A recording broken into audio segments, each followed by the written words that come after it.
Hello dear friends. तो आज बात करते हैं केमिकल पीलिंग प्रोसीजर के बारे में, जिसमें हम एक ग्लाइकोलिक को प्रोटोटाइप रख के ये पीलिंग प्रोसीजर जानने की कोशिश करेंगे। मैं एक डिस्क्लेमर दे दूँ यहाँ पर कि ये वीडियो किसी को सिखाने के लिए नहीं है, बस जो ऑलरेडी ट्रेंड है या ऑथराइज्ड है, प्रोफेशनल्स हैं, उनको सिर्फ डाउट क्लियरिंग करने के लिए ये वीडियो है। ये वीडियो देखकर आप ये मत समझिए कि आप केमिकल पीलिंग कर सकते हैं। आपको प्रॉपर ट्रेनिंग एक्सपीरियंस की ज़रूरत है केमिकल पीलिंग करने के लिए। तो शुरुआत करते हैं। अगर आपके पास हमारा ब्रोशर नहीं है तो ब्रोशर ले लीजिए। आप एक व्हाट्सएप पे मैसेज डाल दीजिए 9773494509 इस नंबर पर सेंड ब्रोशर करके मैसेज डाल दीजिए। आपको ब्रोशर आ जाएगा और ब्रोशर देखिए, तब आपको ये पीलिंग प्रोसीजर और ज़्यादा अच्छे से समझ में आएगा। तो ऐसी होती है ग्लाइकोलिक 50 की बॉटल। ये ग्लाइकोलिक 50 है। सिमिलरली ये ग्लाइकोलिक 70 की बॉटल है। उसके साथ में जो चीज़ें यूज़ होती है वो है न्यूट्रलाइज़र। ये हर पील के साथ फ्री आता है। रेक्सोल का आप कोई भी पीलिंग लेते हैं तो आपको ये बॉटल मिलती है। दूसरी चीज़ें जो हमें इस प्रोसीजर के दौरान यूज़ होती है या आफ्टर केयर में यूज़ होती है वो है एक सनस्क्रीन। ये रेक्सोल का पोस्ट पील सनस्क्रीन है। ये ख़ास तौर पे इसके लिए बनाया है कि जो भी रिक्वायरमेंट्स है SPF 50 होना या दूसरे जो चीज़ें लगती है पीलिंग के बाद में, तो इसमें इनकॉर्पोरेटेड है। अगर आपके पास आपका कोई सनस्क्रीन है जो आप यूज़ करना चाहते हैं, रेगुलरली यूज़ करते हैं, जिसमें SPF 50 हो, तो आप यूज़ कर सकते हैं। कोई ज़रूरी नहीं है आपको रेक्सोल का ही सनस्क्रीन यूज़ करना है। सिमिलरली और एक और चीज़ है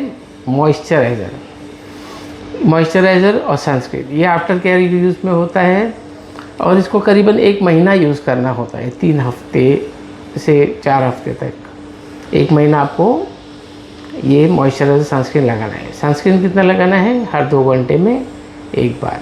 आप घर पे है तभी भी सनस्क्रीन लगाइए। सनलाइट घर के अंदर भी आती है इसके लिए। तो चलते हैं जो हमारा मेन टॉपिक है आज का, रेक्सोल की केमिकल्स पीलिंग का प्रोसीजर कैसे होता है। ज़्यादातर जो पील्स है वो 1 से 3 मिनट तक रखी जाती हैं और उसमें कुछ थोड़े अपवाद है। जैसे येलो पील का अपवाद है, वो उसके टाइमिंग वेरिएशंस अलग है। अंडर आई का एक अलग है और TCA का डिपेंडिंग अपॉन आपका जो स्किन सेंसिटिविटी है वो हिसाब से टाइम वेरिएशन करता है।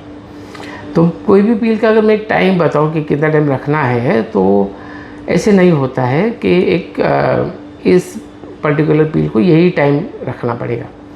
ये डिपेंड करेगा, वेरी करेगा आपके स्किन के सेंसिटिविटी के ऊपर। हर आदमी को अलग टाइमिंग लगेगा। वो कैसे जज करते हैं? रेडनेस आना, जलन होना, प्रीवियस हिस्ट्री हो आपके पास केमिकल पीलिंग की कि पहले ये पीलिंग किए थे तो कैसे, कितना टाइम रखा था, उससे क्या रिजल्ट्स आए थे, क्या स्ट्रेंथ का पील किया था तो कैसे रिजल्ट्स आए थे, कितना टाइम रखने के बाद में। तो वो हिसाब से टाइम जो है वो फिक्स किया जाता है। तो आपने पहले एक अंदाज़न एक टाइम फिक्स कर लिया कि इतना टाइम मुझे पील रखना है। वो हिसाब से एक प्लान तैयार रहेगा आपके पास, तो फिर आप आगे बढ़ सकते हैं। तो केमिकल पीलिंग में पहला जो सबसे इम्पोर्टेंट स्टेप, फर्स्ट स्टेप जो होता है वो है क्लीनिंग। आपको स्किन को क्लीन करना है। अगर आप बिना क्लीन किए पील लगाएंगे तो अगर उसमें ऑयलीनेस है, ऑयली स्किन है या वैसे भी ऑयल है, तो अब वो आपके एसिड्स जो है, ग्लाइकोलिक एसिड हो या जो भी हो, उसको पील को काम नहीं करने देगा, उसे न्यूट्रलाइज कर देगा।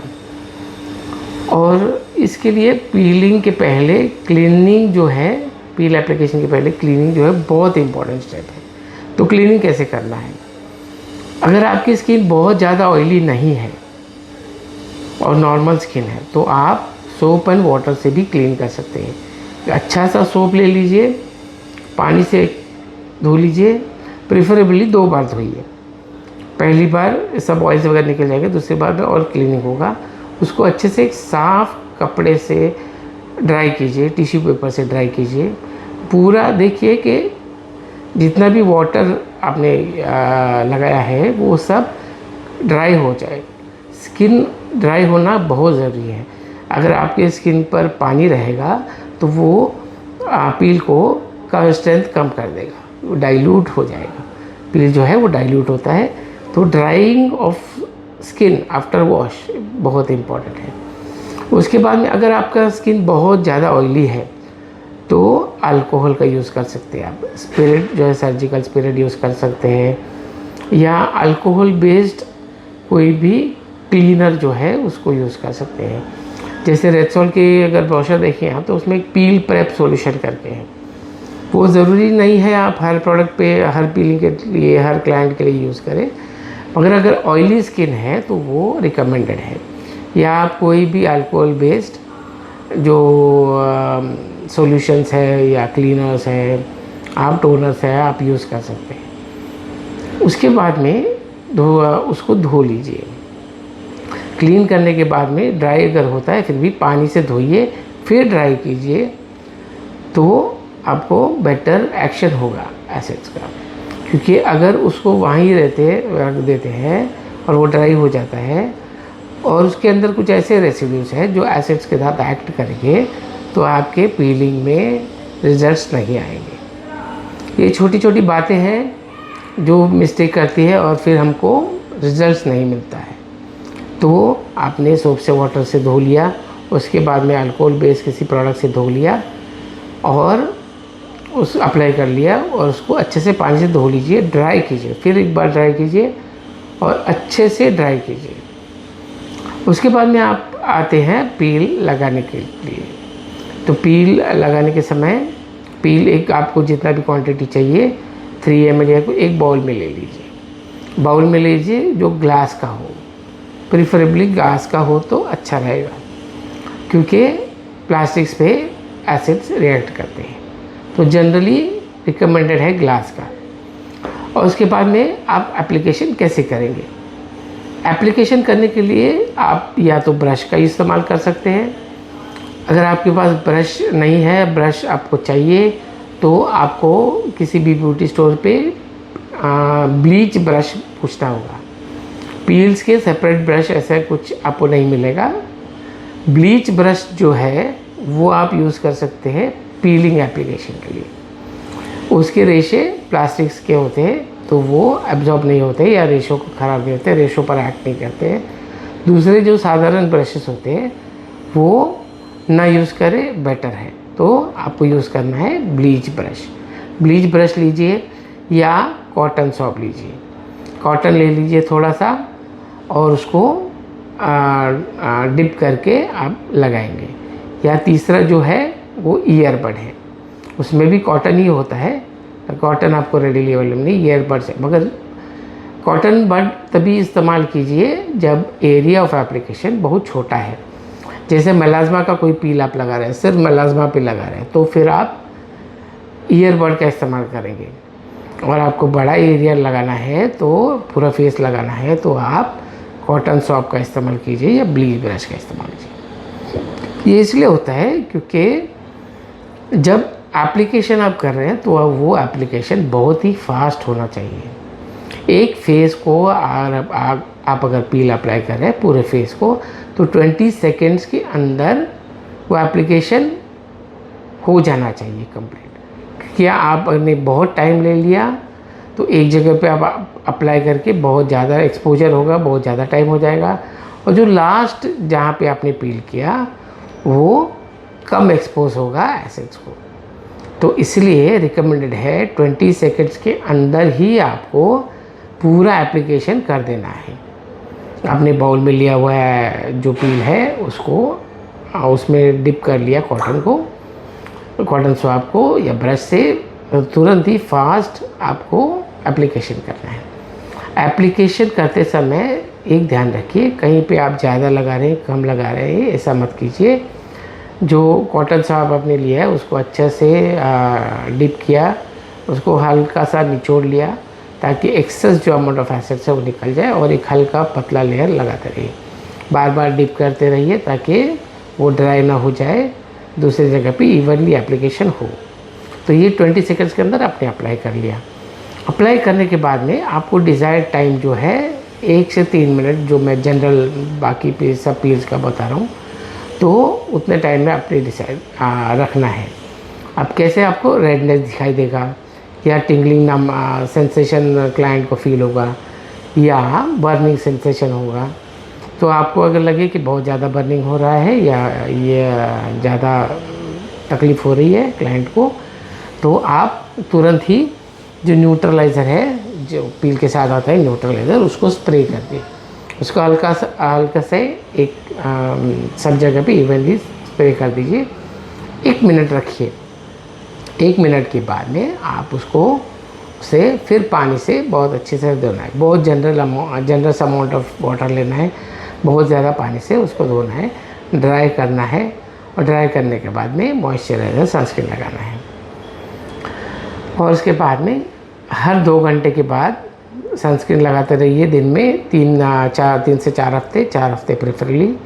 और moisturiser as and when required आप कर सकते हैं, कम ज़्यादा। अगर बहुत ज़्यादा ड्राइनेस आपको लग रही है तो आप मॉइस्चराइज़र की जो फ्रीक्वेंसी है वो बढ़ा दीजिए।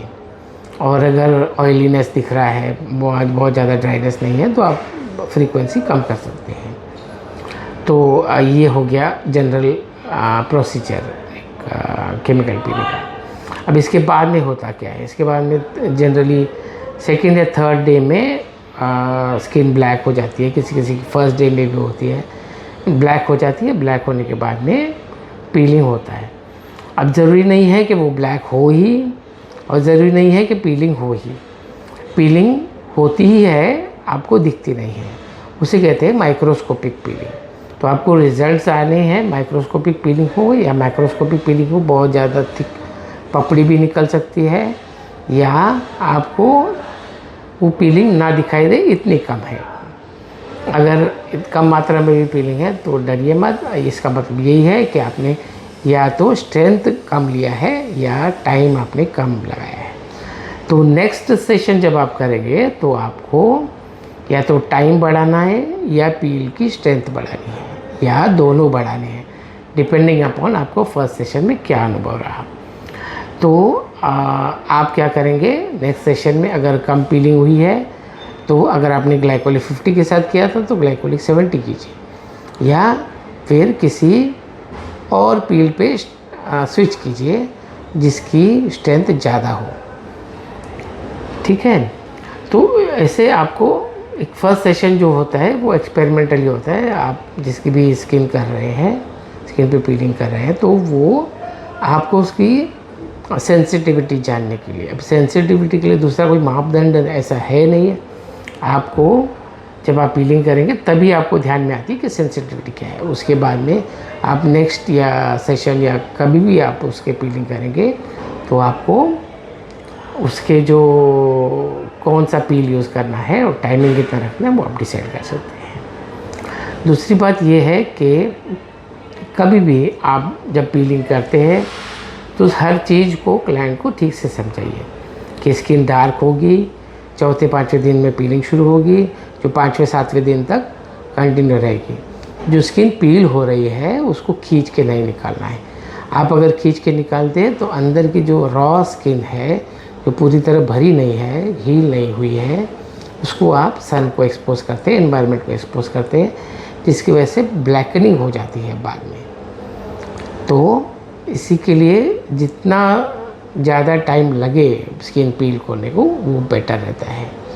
और अगर नहीं पील हो रहे तभी भी आप मॉइस्चराइज़र सनस्क्रीन लगाता ही रहना है, क्योंकि वो माइक्रोस्कोपिक पीलिंग हुई ही है जो आपको दिखी नहीं, मगर उसका इफ़ेक्ट होता ही है।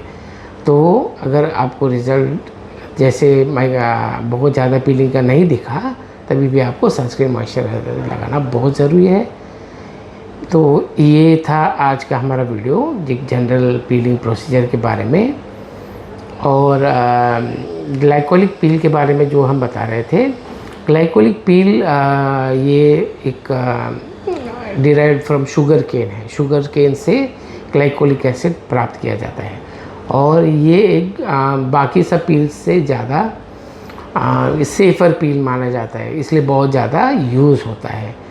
ग्लाइकोलिक आपको वाइटनिंग भी देता है, ग्लो भी देता है, और एक आप जनरली ग्लाइकोलिक 50 यूज़ करते हैं।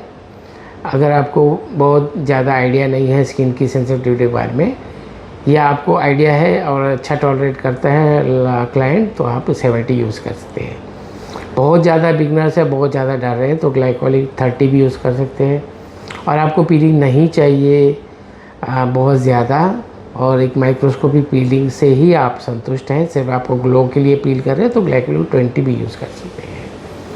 35 उसके बाद में 40, 50, 60, 70 इस स्ट्रेंथ में ग्लाइकोलिक आता है। हमारे ब्रोशर में आप ये सब स्ट्रेंथ और उसके जो चार्जेस हैं आप देख सकते हैं। तो अगर आप स्टार्ट कर रहे हैं प्रैक्टिस या पीलिंग या जो भी है, तो सबसे बेस्ट पील होगा ग्लाइकोलिक। तो ग्लाइकोलिक 35 से स्टार्ट कीजिए या 50 से स्टार्ट कीजिए, उससे आपका कॉन्फिडेंस बढ़ेगा। ओके, तो हमारा चैनल लाइक कीजिए, सब्सक्राइब कीजिए। सब्सक्राइब करेंगे तो ऐसी जानकारी जो उपयुक्त रहेगी आपके एस्थेटिक प्रैक्टिस में, हम आगे भी देते रहेंगे। नेक्स्ट वीडियो प्रोबेबली हमारा बाकी सभी इंग्रेडिएंट्स पे होगा, तो स्टे ट्यून्ड।